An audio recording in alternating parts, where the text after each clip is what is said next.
Hello, Tallahassee. This is Renita Knight Lundy, your hostess for today, sitting in for Reverend Don Tolliver.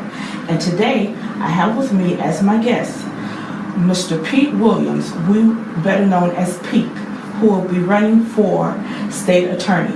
Mr. Williams, or Pete, thank you for joining me today. Tell Tallahassee a little bit about yourself. Thank you, Renita. I'm sure we both miss Don Tolliver. He's a great man.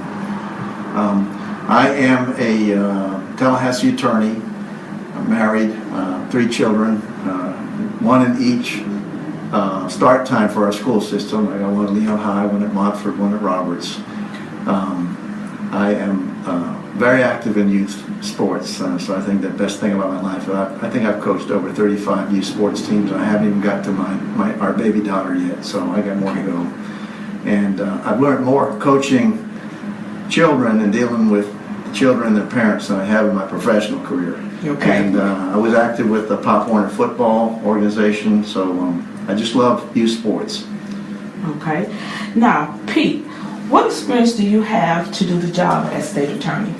Well, I am a 22 years state government experienced prosecutor, and let me run through quickly what I've done. I spent 10 years as assistant state attorney where I handled violent crimes, and I got promoted there to a special prosecutor where I handled all highway deaths and murders and sexual batteries. Then I went to work for Attorney General Bob Butterworth and called the Antitrust Division, where we sued big companies or drug companies who basically had price fixed and gouged Florida consumers. Then I worked as a director of the Division of Alcoholic Beverages and Tobacco and regulated alcohol industry and tobacco industry. Charlie Crist, when he became Attorney General, appointed me as Florida's statewide prosecutor, and we had I ran an office out of Tallahassee with 42 assistant prosecutors around the state. We were tasked with prosecuting organized crime, so we had cases against the mafia, public corruption, government fraud, crimes against children, and we worked with over 100 law agencies a year in that job. And then finally I've served as Inspector General to 2 agencies here in town, ACA, which was involved in Medicaid fraud, and then Department of Education. So I've tried over 125 jury trials. I think I'm the most experienced candidate in the race. Right. It seems that you have a variety of experiences, not just criminal or it's just not corporate, but it's, you've been in many various arenas. Okay. Going as our state attorney, what improvements would you make to the office? That's a big question because it is. We think it's failing us right now, and in many ways. So let me just tell you some of the ways. First place, I think we need to get more focus on violent crime, and that's what makes our community unsafe. So I will start a career criminal division and make sure that any hint of violent crime that we jump on it. I'm particularly interested in prosecuting sexual batteries that I think have gone ignored. The Tallahassee Democrat did a story that they did 5 years of cases of the state attorney's office, and 500 allegations of sexual battery. They only filed charges in 100 cases. So I tell people, how do you imagine if your daughter brought forward an allegation and I told you had a 1 in 5 chance to even file a case? So I'll be much more active there. But on the flip side, I think they've spent too much time on minor crimes, minor cases that I probably would dismiss some of them. And I certainly think they've sentenced too many minor crimes to excessive prison sentences. Okay. So on the top end, they're failing. On the bottom end, they're failing. Now, we could go on here if you give me a minute. Okay. The other thing I think that is my observation of 32 years in the state attorney's office is they have a sad legacy of a disparate treatment of minorities and poor. And I've seen it for years. I have this description of how it happens every step of the way. And the flip side is that they favor their friends. So the people that are poor, unconnected, get hammered. It starts with juvenile justice system. They file on you much more as an adult if you're a minority versus a white child. They police encounters, you're much more likely to be arrested. When it gets to the state attorney's office, you're much less likely to have a case dropped if you're a minority. I've seen every step of the way. It adds up. When they offer pleas, you don't get as good a plea. It goes right to the end where they suggest sentences that, and this is why I say excessive. They seem to enhance a sentence any way they can. They use these minimum mandatory enhancements. So it'll be a minor crime with a significantly lengthy prison sentence. For example, true story, a couple of weeks ago, a man who stole a bike got 15 years state prison. I think that's an abuse of power. I mean, this is the ultimate power the state has over you. I think they've used it improperly. And I'm very encouraged because nobody's arguing with me about this sad legacy. And I get, a lot of friends asking me if that's true. That ain't right, Pete. And people that don't know the criminal system. So I'm encouraged that that will be the overall change you'll see, that nobody gets treated differently from anybody else, no matter who you are, and will be fairer throughout the whole process. Okay. Now, myself as a professional, I'm a Florida certified general contractor. With that, going through the process of DBPR, and we know they don't have arrest powers and it has to go to the state attorney's office. What changes can you tell me that you will be making in that arena for us? Because we're in competition with unlicensed people. Yes, I know nobody likes unlicensed contractors and find out that the man that did your work was unlicensed. Exactly. Fortunately, as you said, I have such a range of experience, including regulatory offenses from DBPR and ACA, that I'm very sensitive to that. I've said I want investigators skilled in those areas so that people can come to our office and we will service their complaints properly. Over my whole career, a lot of these state agencies, they're afraid to just file cases with the state attorney's office. They want somebody there that will handle the case. So exactly. It'll be an office that will be familiar with all of these types of regulatory offenses, and we will prosecute them appropriately. Now, let me go back. I don't think this is something requiring prison, but if you do it enough times, you should be. You're going to spend some time in jail. We just want to protect the consumers and the licensed contractors that did what they're supposed to do to perform the job competently. Exactly. Okay. If I was asked or trying to, in so many words, sell Pete Williams to my family members who are especially stout-hearted Democrats, what would I say to them? Why Pete Williams? Why Pete Williams as state attorney?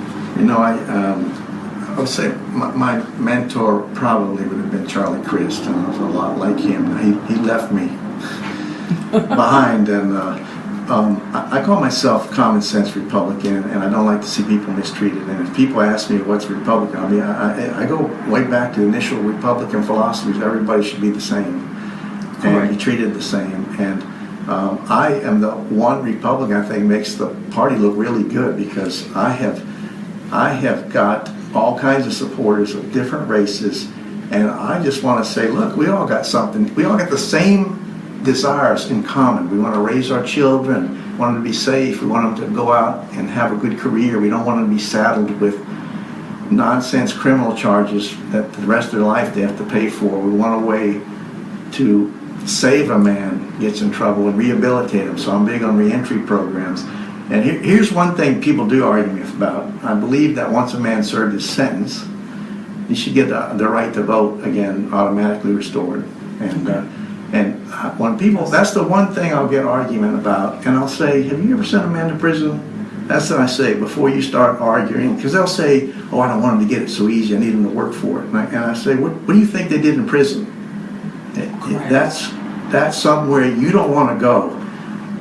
I've sent men to prison. I talk to them when they get back. They want to come back and work. I want them to come back, join their family, be fathers, importantly. We join their family, because that's what we're missing. We're missing fathers.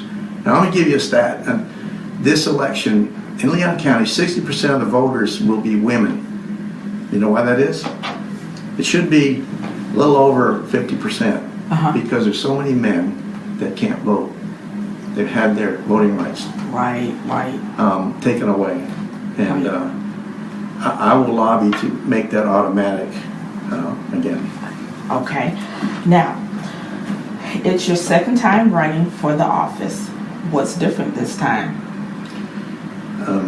Last time was a last-minute decision. I just couldn't believe Willie Meggs was going to run again and have no opposition.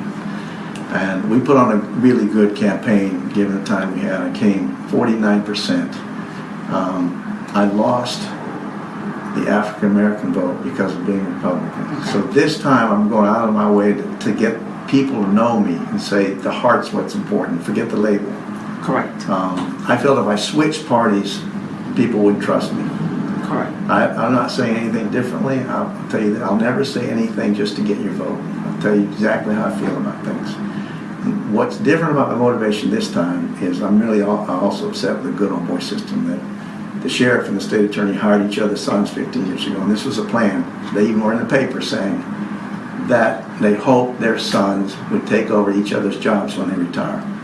So they've been grooming the son of the sheriff. They've been giving him every advantage. And my supporters don't like that. This is too important a job to be handed down. Okay.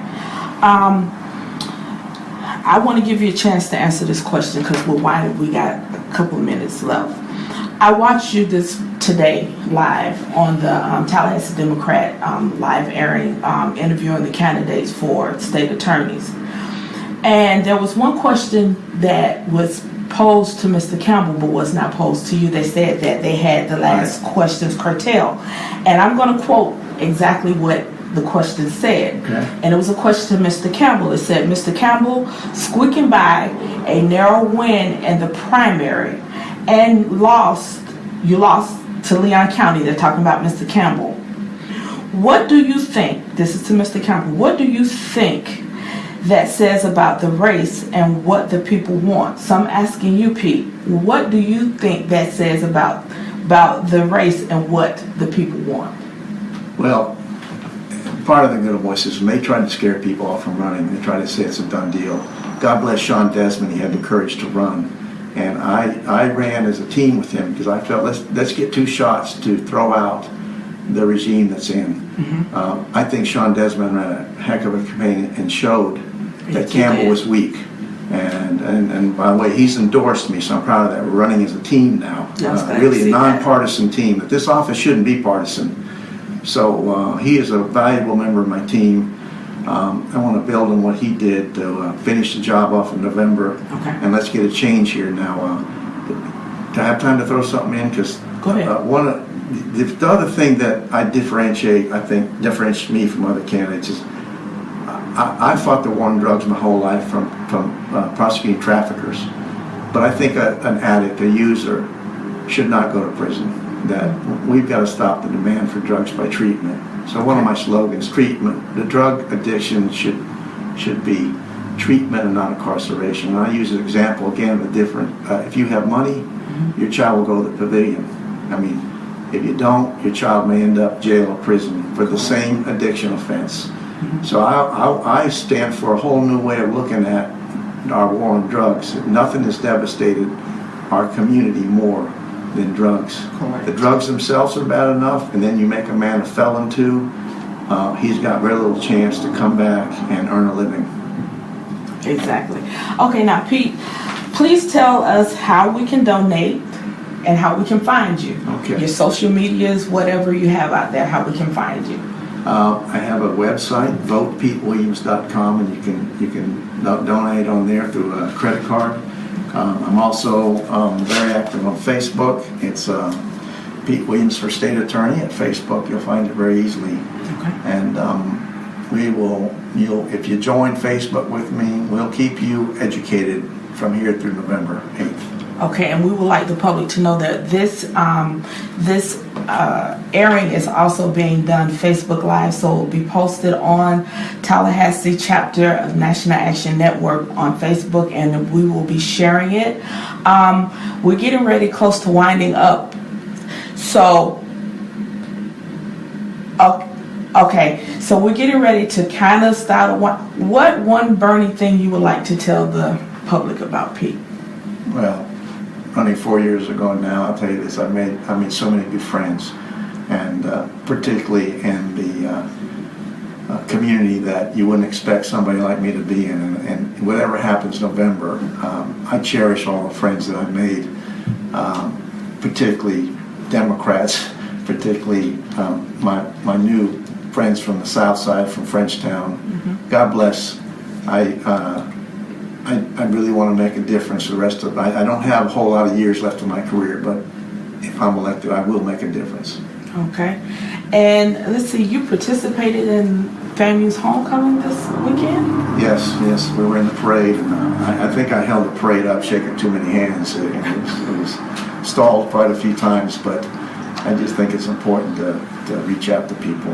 And then we had a really good shout out to FAMU video, but it didn't get run on the Jumbotron, but you can see it on my website and Facebook.